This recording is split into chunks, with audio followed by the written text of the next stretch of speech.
क्या सच में आईएम्स खतरे में है? आईएम जाना अब पॉइंटलेस होने वाला है, लेकिन क्यों? क्योंकि आईएम का जो अनबायस्ड और फेयर रिक्रूटमेंट और एडमिशन प्रोसीजर था वो इस समय खतरे में है because of the new IIM amendment bill 2023। ये जो सेंट्रली फंडेड बिजनेस स्कूल्स हैं, जो कि हर वो स्टूडेंट जो एमबीए करना चाहता था उसका गोल होता था, लेकिन रिसेंटली इन इंस्टीट्यूट्स के पास जो ऑटोनॉमी वो इंजॉय करते थे वो अब इनसे छिनने वाली है।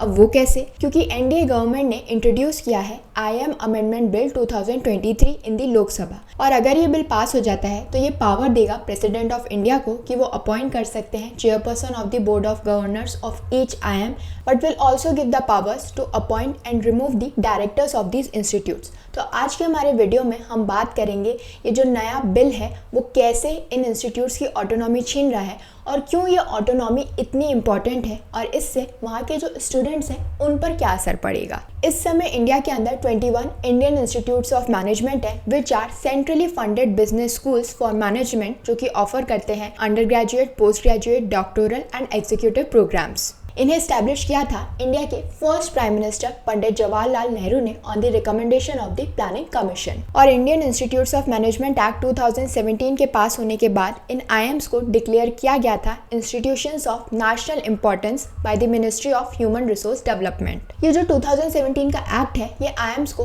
काफी ऑटोनॉमी देता है in their day to day operations, और इसी एक्ट की वजह से जो आईएम की गवर्निंग बॉडी थी वो भी चेंज हो गई from IIM council to IIM coordination forum. और इसी वजह से आईएम्स के पास काफ़ी लीवे होता था, काफ़ी ऑटोनॉमी होती थी to decide their courses, fees and other related matters. तो अब हम ये तो समझ गए कि आईएम्स के पास जो ऑटोनॉमी है वो इस समय खतरे में है, लेकिन सबसे पहले हम ये समझ लेते हैं कि ऑटोनॉमी होती क्या है और इससे इंस्टीट्यूट्स पर क्या असर पड़ने वाला है। ऑटोनॉमी मतलब इंस्टीट्यूट्स के पास पावर कि वो अपने आप को खुद से गवर्न कर सकें। अगर वो कोई भी डिसीजन ले रहे हैं तो उसके लिए उन्हें किसी और अथॉरिटी की परमिशन की ज़रूरत नहीं है।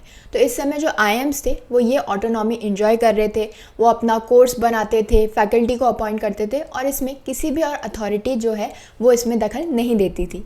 लेकिन क्योंकि अब ये जो ऑटोनॉमी है वो उनसे जा रही है, इसमें गवर्नमेंट का भी कॉन्ट्रीब्यूशन होगा, तो अब इससे इन इंस्टीट्यूट्स पर क्या फ़र्क पड़ेगा और क्यों ये ऑटोनॉमी इन इंस्टीट्यूट्स के लिए इतनी ज़रूरी थी। सो ये जो आईएम्स हैं ये बहुत ही क्रूशियल रोल प्ले करते हैं in shaping the business landscape of India by producing top notch business professionals. और इनका जो इम्पैक्ट है वो सिर्फ एजुकेशन तक ही लिमिटेड नहीं है, बल्कि ये एक्टिवली कंट्रीब्यूट करते हैं to research, consulting and policy formation in the business and management domain.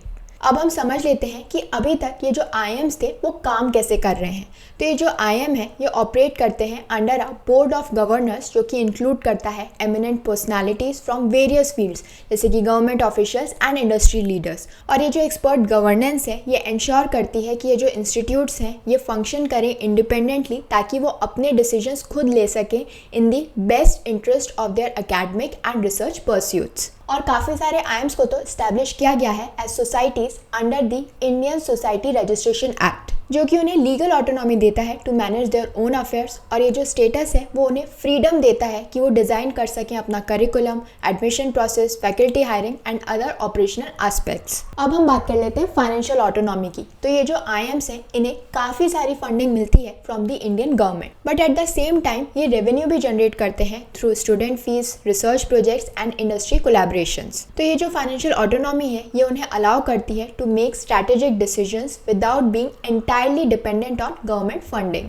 अगर हम रिकग्निशन की बात करें तो ओवर द ईयर्स देखा गया है कि ये जो काफ़ी सारे आईएम्स हैं they have gained international recognition for their academic and research contributions. So ये जो ऑटोनॉमी उन्हें मिलती है ये उन्हें हेल्प करती है in maintaining their standards, innovate and collaborate with global institutions. इसके अलावा ये जो ऑटोनॉमी है ये एनेबल करती है आईएम्स को कि वो क्विकली रिस्पॉन्ड कर सकें to the changes in the business environment, update कर सकें अपना curriculum and adopt innovative teaching methods to stay relevant and meet industry demands effectively. लेकिन अगर ये ऑटोनॉमी चली जाती है तो इससे ना सिर्फ इन इंस्टीट्यूट्स पर बल्कि इन इंस्टीट्यूट्स में पढ़ने वाले बच्चों पर भी फ़र्क पड़ेगा, क्योंकि अभी ये जो नया अमेंडमेंट बिल है इसके अकॉर्डिंग जो भी डिसीजंस लिए जाएंगे, जो भी होगा वो गवर्नमेंट का भी उसके अंदर से होगा। अभी तक क्या था, इन इंस्टीट्यूट्स के पास ऑटोनॉमी थी, इन्हें कोई भी डिसीजन लेने के लिए कोई भी परमिशन नहीं चाहिए थी। लेकिन क्योंकि अब गवर्नमेंट के अप्रूवल की, प्रेसिडेंट के अप्रूवल की ज़रूरत होगी, तो इस सब प्रोसीजर में टाइम लगता है। साथ साथ काफ़ी सारे स्टेप्स इन्वॉल्व होते हैं, जिसकी वजह से जो काम अभी इतनी स्पीडली हो जाता था उसमें अब डिले हो सकता है।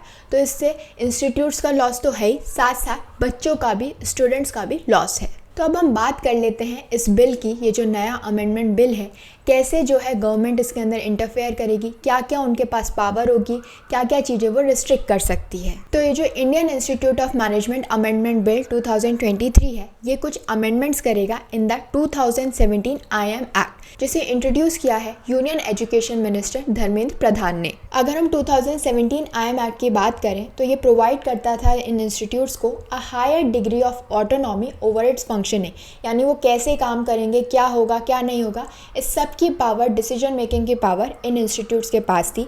और गवर्नमेंट का जो रोल था वो काफ़ी लिमिटेड था। और हर इंस्टीट्यूट के अंदर बोर्ड ऑफ गवर्नर्स होते थे, which comprised of 19 members including 1 representative each from the central and state governments. लेकिन अब ये जो नया बिल है, इसके अकॉर्डिंग जो प्रेसिडेंट ऑफ इंडिया है वो बन जाएंगे विजिटर ऑफ ईच IAM, और इसके अलावा उनके पास पूरी पावर आ जाएगी कि वो नॉमिनेट कर सके the chairperson of the board of governors and also have it's nominee in the search come selection panel for the directors appointment. यानी उनका पूरा से होगा कि जो इंस्टीट्यूट का डायरेक्टर है वो कौन बने, और इसके साथ साथ बोर्ड ऑफ गवर्नर्स के जो चेयरपर्सन है वो कौन बने। तो मेजर डिसीजन मेकिंग पावर जिन लोगों के पास होगी, उन्हें अपॉइंट करने की पावर प्रेसिडेंट ऑफ इंडिया के पास आ जाएगी। अगर हम करेंट सिस्टम की बात करें तो इस समय जो बोर्ड ऑफ गवर्नर्स का चेयरपर्सन होता है, उसे जो बोर्ड होता है वो ही खुद अपॉइंट करता है from amongst the eminent persons distinguished in the field of industry, education, science, technology, management and public administration. अब आप लोग सोच रहे होंगे कि ये जो बोर्ड ऑफ गवर्नर्स हैं ये इतने इंपॉर्टेंट क्यों हैं इन इंस्टीट्यूट्स के लिए। इसका रीज़न है कि ये जो बोर्ड ऑफ गवर्नर्स होते हैं, बेसिकली ये प्रिंसिपल एग्जीक्यूटिव बॉडी होती है जो कि काम करती है इन IAMs के अंदर, और इन्हीं के पास पावर होती है to appoint search panels for appointment of new directors, take policy decisions, approve annual budgets and determine fees. अगर हम विजिटर के कॉन्सेप्ट की बात करें जो इस नए बिल के अंदर IAMs के अंदर जोड़ा गया है, तो इन्हें पहली बार इंट्रोड्यूस किया गया था in the draft of the 2017 act, जिसे रिलीज़ किया था सेंटर ने। लेकिन उस टाइम पर इन इंस्टीट्यूट्स ने इस आइडिया को रेजिस्ट किया था, और उनका कहना था कि ये क्वेश्चन मार्क लगा देगा on their said autonomous power, और इसीलिए बाद में इस पूरे कॉन्सेप्ट को हटा दिया गया था फाइनल बिल से। दो IAMs के अंदर ये जो विजिटर कॉन्सेप्ट है वो नहीं है, लेकिन IITs और सेंट्रल यूनिवर्सिटी में ये विजिटर कॉन्सेप्ट है, और जो प्रेसिडेंट ऑफ इंडिया होते हैं वो ही विजिटर होते हैं, जिनके पास पावर होती है कि वो इन इंस्टीट्यूट्स के वाइस चांसलर्स और डायरेक्टर्स को अपॉइंट कर सकते हैं। और अब ये जो नया बिल है वो सिमिलर कॉन्सेप्ट को IAMs के अंदर भी इंट्रोड्यूस करना चाहता है। और इसके अलावा ये जो बिल है वो अलाउ करेगा सेंट्रल गवर्नमेंट को कि वो कॉन्स्टिट्यूट कर सकते हैं एक interim board in case of suspension and dilation of the current board of governors. और अगर ये जो बोर्ड ऑफ गवर्नर्स हैं ये हटाना चाहते हैं डायरेक्टर को फ्रॉम हिज ऑफिस, तो इन दैट केस उन्हें प्रायर अप्रूवल लेना पड़ेगा of the visitor. In fact visitor के पास ये पावर होगी कि वो कभी भी डायरेक्टर को टर्मिनेट कर सकते हैं उनकी सर्विसेज से, और जो विजिटर है वो अपॉइंट कर सकते हैं 1 और मोर पर्सन जो कि रिव्यू करेंगे जो भी इंस्टीट्यूट्स काम कर रहा है, उनकी कैसी प्रोग्रेस है, टाइम टू टाइम अगर कोई इंक्वायरीज करनी है इनटू द अफेयर्स, तो इस सब के रिगार्ड में वो एक पर्सन को अपॉइंट कर सकते हैं जो कि इस सब को रिव्यू करेगा और एक रिपोर्ट तैयार करेगा in a manner as the visitor में direct. So we can see कि जो विजिटर है यानी प्रेसिडेंट ऑफ इंडिया के पास काफ़ी सारी पावर आ जाएंगी in relation to the functioning of the Indian Institute of Management, और इनडायरेक्टली IAMs के पास जो ऑटोनॉमी थी पहले जो कि वो एंजॉय करते थे without any interference from the government, वो अब उनसे जारी है। इसी वजह से जो ये इंस्टीट्यूट्स हैं वो इस बिल से नाराज़ हैं। और ये जो अमेंडमेंट बिल है ये तब आया है जब एजुकेशन मिनिस्ट्री और IAMs जो हैं उनके बीच में थोड़ी सी टसल चल रही है over several issues. For example 2020 के अंदर गवर्नमेंट ने काफ़ी सारे कंसर्न्स रेज किए थे over the 1 year executive MBA degree offered by the IAMs। Government का मानना था कि ये जो 1 साल का कोर्स है it is not in accordance with UGC regulations, लेकिन फिर भी जो IAMs हैं they continue to offer these degrees. Last year भी जो IAM रोहतक था वहाँ पर रीअपॉइंट कर दिया गया था डायरेक्ट डायरेक्टर को for the second time despite a controversy over the officials academic credentials and the ministries opposition. So we can see कि ऑलरेडी आईएम्स और गवर्नमेंट के बीच में थोड़ी बहुत टसल चल रही है और अब उसी बीच में ये नया बिल आ गया है जो कि पावर दे रहा है गवर्नमेंट को और ऑटोनॉमी ले रहा है इन इंस्टीट्यूट से। So I hope this information was helpful to all of you. Please do like, share and subscribe to my channel. Thank you.